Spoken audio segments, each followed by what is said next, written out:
Before we hop into this episode of Endstep, I just wanted to give you guys a little bit of context as to what happened with that first episode. As most of you guys probably knew, Season 2 was supposed to start. The Wilds of ELDRAINE episode was supposed to come out on Friday, September 8th. Tragically, however, that's when Sheldon Menery had passed away, creator of the Commander format. As a way to pay respect to him, Wizards kind of messaged all of the ambassadors and said, hey, let's hold off on posting content, have a little bit of a moment of silence for him. And honestly, I think that was pretty big of Wizards, especially since Sheldon wasn't an employee or anything for Wizards of the Coast, and it was the official paper release day of the new set. So you would think that Wizards would want to promote their new product. So them kind of pushing that back a little bit to kind of pay respect to someone who really seemed like a great person and was obviously very influential in the community. I think it was very big of them. And I never got to meet Sheldon. He seemed like a great person. He seemed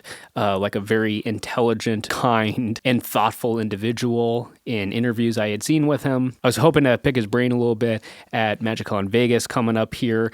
It's very sad. So keep him and his family and in your thoughts and prayers. Very sad for the Commander community. The slight upset by this is that the video for Wilds of ELDRAINE Upkeep, first of all, if you haven't seen it, as always, Endstep isn't really going to make a lot of sense if you haven't seen that episode, so go watch it. But it was live for about 20 minutes before we got the news, and then we took it down. And then when we went to go put it public again on Monday, I think it was, we couldn't set it so that it would show up as our newest video in the feed. So a lot of our subscribers never saw it. Hopefully you seeing this is like a good indication of, oh, hey, I need to go watch that. The obvious decision could have just been delete the video and completely repost it. However, video stuff takes a ton of space, and at any given point I am working on like 3 or 4 major projects at a time, so it's taking up a ton of computer storage. So when I'm done with something, it's deleted. I could have downloaded the video from YouTube and reposted it that way, but that would have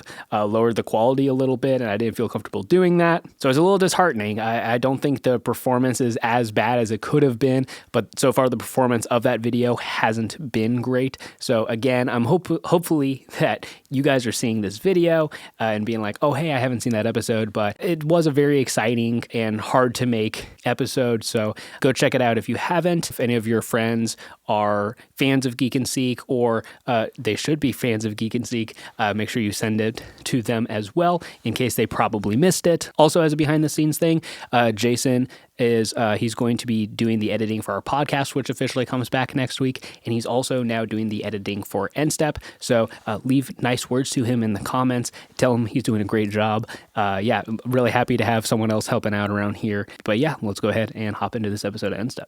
Hey guys, welcome to Endstep, the Upkeep after show. Last week was the Season 2 premiere, where we were playing new cards with new commanders built around Wilds of ELDRAINE. I can't speak, I'm tired. It's been a minute.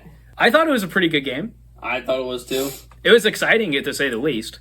We all did a bunch of stuff. It was an exciting game. Yeah. It was fun. Yeah, I won't be spending too much time. I mean, obviously, if you haven't seen the game, go watch it, because otherwise this video's not going to make any sense, all right? As a little spoiler, he Simic decked. I Simic decked. So you've had it long enough to click off this video if you haven't seen the game. But I Simic'd, I won, and I got to show off almost my entire deck, so I'm not going to spend too much time talking in this episode of Endstep. I'm going to be letting you guys talk a little bit more. Preston, why don't you start us off? You were playing... What's your commander's name? Baluna Grand Squall. Yes, so adventures, but it's only 3 colors. Tell us a little bit about... I'm curious about how you approached building the deck, because while I do think that she's one of the cooler commanders from the set, it seems like a challenging build. So how did you go about doing it? So when I first started, I basically just put in every adventure that they had in the color combination. So to start off, I just put everything in, and then there were a lot of easy cuts, but it was hard to find enough to seem like there was enough power in here. But I think I eventually got something that worked. Yeah, so did you have a couple of cards that you wanted to highlight, either that were adventures or payoff for having adventures or anything like that? I think I showed most of the good ones. There's like a couple ones that are like, if you cast stuff from exile, you get more bonuses. I had 1 or 2 of those this game. But one I thought was kind of interesting that it would have been nice. I had it in my hand, but I only had 1 mana. Return target creature you don't control with mana value 3 or less to its owner's hand. What's the name of that one? Balluna's Gatekeeper. Oh. Which is weird that it says creature you don't control. You'd think it would combo with Balluna to cast her again, but yeah. Interesting. It would have been nice to deal with that. Yeah, for sure. Yeah, would have got rid of the goose mother, that's for sure. Yeah, the silly goose, which my dog is now, I'm actually going to show because I think it's funny. My dog is now chewing on the duck I was using, but that's allowed because she's cute. Mia hates Simic, as all good human beings do. I think we all have a Simic deck. Jason, you started off with the white-green Precon from Wilds of Eldraine, and you just made a few cuts. What did you do as far as upgrades, and what made you want to play that deck? So, when I was going through the deck, I really just liked all the cards that were in it. The mana curve was relatively low for the most part, and so I just took in a lot of high mana stuff that, it worked, it synergized, but it just it wasn't as good as it could have been. So I took out a couple cards and just added in some staples, Smothering Tithe, Teferi's Protection, stuff like that. But all in all, the deck for the most part was pretty well put together. I recommend getting this Precon. It's actually pretty good. You won't need to have to change much in order to upgrade it and make it really, really viable. Auras are not really something I built around as far as like enchanting creatures. I used to have a Curses deck and I would enchant players, and that was a lot of fun for me. Nobody else liked it. So I thought that it would be an interesting challenge for me as far as like playing a deck like this. I was going through strategy and everything when I was trying to figure out how I was going to play it, and I was like, do I just build it up on one creature, or do I go wide and put a bunch of creatures? And then, I kind of just decided that whatever I draw will kind of determine how I play it. So, I stacked everything on Sun Titan that game, and it was... Sounds pretty spicy, yeah. Sun Titan was like, ooh, that's for me! Ooh, that's for me! Oh, it was great. It was so much fun. I really wanted to get this card into my hand earlier in the game. It's Winds of Wrath, which if you have an aura deck, or like an aura deck where creatures are getting enchanted, and you don't have this card, or you don't know about this card, get this card. So it says, destroy all creatures that aren't enchanted, they can't be regenerated. It's 2 white and 3, so it's 1 more than Wrath of God, and it's a much more advantageous. Yeah. It's really like, it helps you keep your stuff and gets rid of everybody else's stuff, and it's nice. I wish I would have gotten to play this earlier in the game. It would have helped me out a lot. Yeah. Steven, you were playing the Fairy Precon, but you upgraded it. Yeah. Why don't you tell us a little bit about what you think about the Precon, why you wanted to play it, and then what your thought process was for upgrading the Precon? Well, so I don't have a Dimir deck, so that was one thing. I've never really played with fairies before, so I think getting first of all, getting a fairy deck, but also just another tribal deck was just cool. I could have used Alayla, Cunning, Conqueror as the commander instead. I felt like there weren't enough instant speed stuff to make Alayla worth it in the deck. Very cool commander. So it is a very good commander, and it is a great card. Absolutely, but I just think Tegwil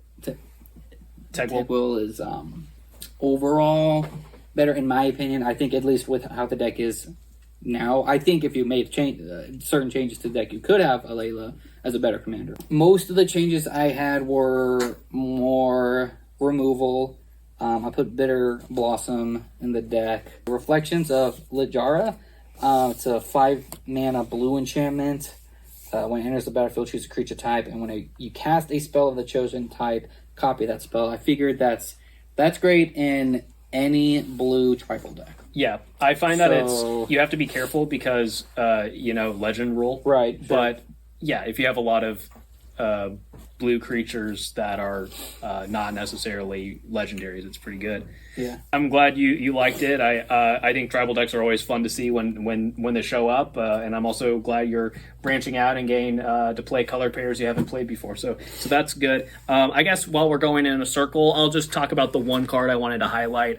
You did see that I was able to turn all of my foods into mana dorks with Urza. and you saw that at the end I turned all of my tokens into creatures to win the game with the Cyber Drive. The other card that kind of can win me the game is a new card. It's Knight of Sweet's Revenge.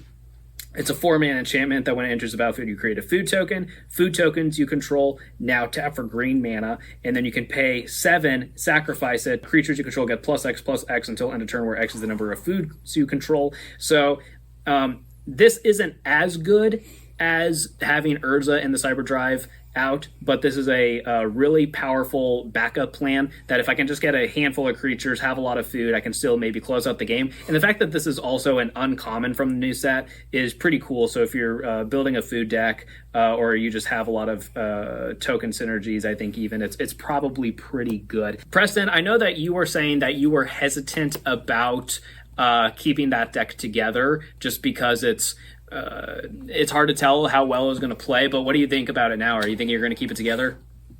I'll keep it relatively together. I might take some of the staples out, but I think I'll wait a little bit until we maybe get some more adventure cards ready to sort of help boost up the power, because there are quite a few cards in here that I just have in there because they're adventures more than being an actual good card I want in a deck. But how many adventures do you think you have in the deck? A decent amount, because like, especially because she mills 7 and you only get adventures back with her adventure, it really incentivizes you to play as many as possible. Yeah. Real quick, did you guys have anything else you wanted to add? I played the big auras that, buff my creature for like each enchantment I have, for each enchantment on the battlefield. I did big splashy stuff. It was cool. You did Light Paws Light. Diet Light Paws. Diet. I guess about my deck, I'm probably going to take mine apart because I have another Simic deck that I am building that I think is more fair, which you guys will hopefully get to see at some point. I don't think it's going to come up in Season 2, but we kind of hinted during the game that we might have a game in the future where everyone plays a Simic deck, so I'll bring it out for that. But it's actually like fair, and I feel like Doubling Season is just... It's a very powerful card, but it's a very annoying card. When I start having to do math, man, I don't make me do math. I don't want to do math. So play Magic. Yeah, I guess so. You forced yourself to do math, right? Yes, I know. You can choose not to play that card. Yeah, and I won the game. Morgan normally does infinite combos because he doesn't have to think. Yeah, exactly. I don't have to think if I can just say a million. Yeah. So we are filming a lot of this season out of order because we had to wait until we could get the product from Wizards and build the decks and then get everyone together. So this episode was filmed way after a lot of the other episodes this season. So you will be hearing me complain about not winning for a long time because I didn't know I was going to win this game. So for any of you who care, I'm going to be losing a few more games before I win again. So you're welcome. He's a big bubble blowing baby. Yes, that. But what do you guys think about going back to ELDRAINE? Do you guys like the plane? Are you happy we went back? Do you like the fairy tale aesthetic? What do you guys think? I like it. I don't think we need to go there again for a while at least. But yeah, I like it. I think it's a fun... It's still high fantasy, but it's a lot more lighthearted. Yeah. I enjoy ELDRAINE. I enjoyed it the first time we went, and I enjoyed it now. And I was a standard player the first time, so I didn't love it, but it was fun. See, I loved it because Aara, First of Lochthwain. I don't know if any of you guys know what that is. That was the first mono black deck that I ever built, and I loved it. So what Aara does is whenever a black creature enters the battlefield under your control, each opponent loses a life, and you gain a life. So there's a card called Plague of Vermin, and basically, when you play it, you get to pay any amount of life that you want. And any player at the table may also pay any amount of life that they want. And for each life you paid, you get one black rat creature token. So I would just go down to 1 life, make as many rats as possible. They would all enter. I would gain all that life back, and then my opponents would lose all that life. And it was great. It was a good time. I really liked it. Love this plane. I loved it. And honestly, like, playing this deck with all these cards from this set, I'm going to keep this deck together. I'm definitely going to change it, make it different, and make it a little bit better. Yeah, I heard you saying that you were thinking about adding more interaction to the deck. Yeah, so that'd probably be a good way to go. But I like it. I'm definitely going to keep it together. I'm glad we went back to this plane. I do agree we probably don't need to go back there for a while. Yeah, I think they kind of fixed the power level problem. Original Eldraine was like crazy powerful, but this seems very fun. And there are plenty of really strong cards, but there's no like Oko or anything that's running around ruining everyone's time. But Steven. I like the general theme of Eldraine. This episode was a little weird because so we've done a couple other theme-related episodes. We've done Warhammer, we did Lord of the Rings, and we did Commander Masters. And there were, for all of those, there were 4 Commander decks. But for Eldraine, there were only 2. So we had 2 people playing precons that they slightly upgraded, and then 2 people who were just completely building from scratch. That's kind of what you normally expect from the standard sets, is that they'll come with 2 commander decks, but we are doing an episode for Caverns of Ixalan, and they are going to be doing the same thing where they have 2 precons. And so we want to ask you guys what you guys think about this. Would you rather everyone start from scratch, or do you like that you get to see the precons for the most part? Let us know in the comments, but I want to hand it over to you guys. What do you guys think about that? Is that something you guys think we should do for the Caverns of Ixalan episode? And at the time of recording this, it's going to come out in time where your feedback is going to impact Ixalan. What do you guys think? I feel like all these decks were relatively balanced. Yeah. Like, none of them were like too... Because we were able to make changes to the precons. I mean, Because if we didn't make the changes, I would argue... Well, like, you went crazy because you're playing Simic. But I felt like the power level was all relatively equal. Yeah, I agree. I mean... Until I felt Urza came out, I agree. Yeah. But Urza's just busted. That's just the card. Yeah. No, it's... Urza also relatively didn't do that much. Like, I cast like 1 or 2 spells off of Urza, and that was it. Yeah, but it's the fact that it's Urza, and I just know what it's capable of. You know, it's like having nuclear warheads. You know, you don't necessarily use them, It's just a threat. but it's a big threat. But what do you guys think about using the precons, maybe slightly upgrade them, or would you rather all 4 players start from scratch? I didn't mind doing it like this. I don't see any problem with it. Yeah, personally, I like doing it with the precons because I don't play a ton of precons. I don't go out and buy a whole lot of precons just because none of them usually pique my interest. They've gotten so much better this past year or so, I'd say. Playing the 2 precons that I played, this one and the Planeswalkers one from Commander Masters, I had so much fun playing both of these, so I would like to keep playing precons. Yes, and it either just came out or is about to come out. We are finally bringing our podcast back, and the main center of that conversation is going to be about where pre-constructed commander decks are at right now. So if you would like to hear our thoughts about that, go check out that podcast episode or be subscribed so you see it when it does come out. It's coming out soon. And thank Jason. He is the main person behind us being able to bring it back because I'm busy editing Upkeep and he's taking up a little bit of extra work. Did you guys have any last thoughts before we wrap up this episode of Endstep? Yeah, don't play Simic. Well, okay. Here's something. MVP of the game was Rites of Flourishing, right? Oh yeah, without question. Yeah, so I think that was an enabler. Like, everyone was playing extra lands, everyone was drawing extra cards. So, like, yes, Simic does Simic, and there's a good argument to be made that maybe I would have won that game anyways. But, I mean, the Rites of Flourishing got everyone to that point, right? Yeah. I don't know why I got teamed up on when I played that card, but, you know. Go back and watch the footage. It wasn't because How much did I do to you that game? Not a lot. You were telling those 2 to do stuff to me. He attacked you with a giant creature that you chump blocked. Unfortunately, I didn't gain any life from it, though. That would have been sweet. I think you'd be dead anyway with what happened at the end there. Maybe. Did you guys have a different vote for? Maybe that's a fun thing to start doing on Endstep. Do you guys have an MVP card of the game? Whatever that blue card that you played at the end. I think this one. My deck. Well, guys, thanks for listening to our conversation about the newest episode of Upkeep. And Season 2 is here. We're going to a new episode every other week with these conversations on the in-between weeks. I hope you guys are subscribed so you see lots of awesome new games coming your way. Basically no repeats from last season, but if you want to get caught up on Season 1 before Season 2 is really up and going, I'll have a playlist link here at the end where you can go check out all of the previous episodes. And we will see you guys later. Bye.